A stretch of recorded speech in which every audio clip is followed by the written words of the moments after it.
छोटे से गांव नूरपुर में रहने वाला अब्दुल रहमान एक बेहद गरीब मगर ईमानदार इंसान था।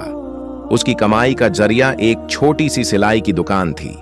दिन भर मेहनत करने के बाद भी जो पैसे मिलते उनसे मुश्किल से घर का खर्च चलता।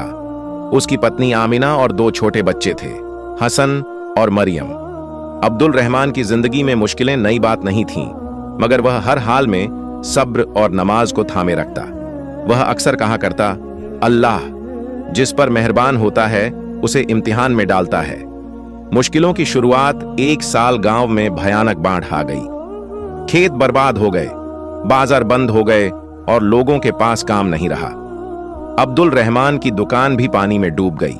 सिलाई मशीन खराब हो गई और कपड़े भी खराब हो गए। घर में खाने के लिए अनाज कम पड़ने लगा। बच्चों की आंखों में भूख देखकर आमिना की आंखों में आंसू आ जाते, मगर वह कभी शिकायत नहीं करती। वह हर रात तहज्जुद में अल्लाह से दुआ करती, या अल्लाह हमें सब्र दे और हलाल रास्ते से रिज्क अता फरमा। ईमान की परीक्षा एक दिन गांव के एक अमीर आदमी रफीकत सेठ ने अब्दुल रहमान को बुलाया। उसने कहा, मेरे लिए कुछ कागजों पर साइन कर दो, बदले में मैं तुम्हें बहुत पैसा दूंगा। अब्दुल रहमान ने कागज देखे तो समझ गया कि यह धोखा और हराम काम है।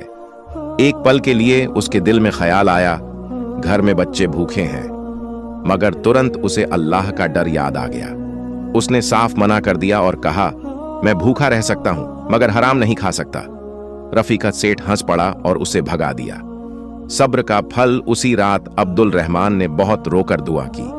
अगले दिन फज्र के बाद मस्जिद के इमाम साहब ने उसे बुलाया।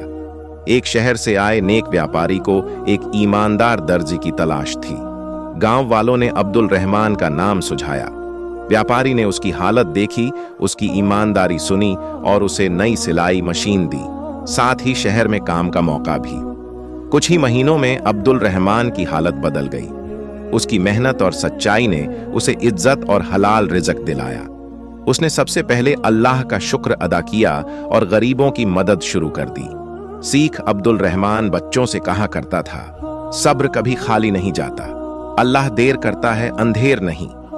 कहानी से मिलने वाली सीख, हर हाल में सब्र करना चाहिए। हराम से बचना ईमान की पहचान है। अल्लाह पर भरोसा रखने वाला कभी नुकसान में नहीं रहता। मुश्किलें इंसान को तोड़ने नहीं, बनाने आती हैं।